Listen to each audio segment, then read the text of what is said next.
नमस्कार मंडळी, आज आपण बनवत आहोत विदर्भ स्टाईल मटन रस्सा। तर हे मटन मी चांगल्या 2-3 पाण्याने धुवून घेतलेलं आहे। इथे आहे कांदा, याला आपण त्यात उकडण्यासाठी टाकूया।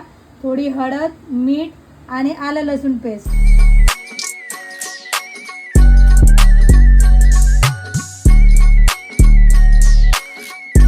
तर याचं आता आपण वाटण करून घेऊया। इथे मी कांदे घेतले 2, एक खोबरं घेतले सुक्कंवालं, लसूण आणि आलं घेतले आणि इकडे 2 चमचे खसखस घेतलेले। याचा आता आपण भाजून छानसं वाटण करून घेऊया। तर मटण आपण उकडून घेतलेलं आहे, 4-5 शिट्ट्या काढून घेतलेल्या आहेत। आता इथे आपण फोडणीसाठी घेतलेला आहे कांदा, कोथिंबीर आणि टमाटरची पेस्ट आणि हे वाटण आपण घेतले कांदा, खोबरं, खसखस वगैरेचा।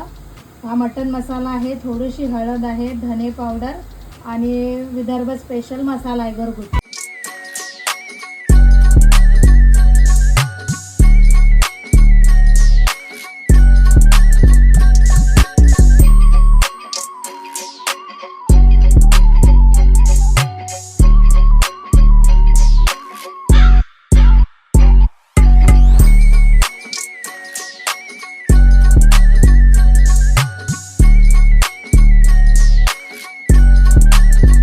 तर तयार झालेला आहे आपलं विदर्भ स्टाईल मटन रस्सा। त्याच्यात आपण भरपूर कोथिंबीर टाकून घेऊया आणि याच्या जोडीला आपण बनवलेली आहे ज्वारीची भाकरी।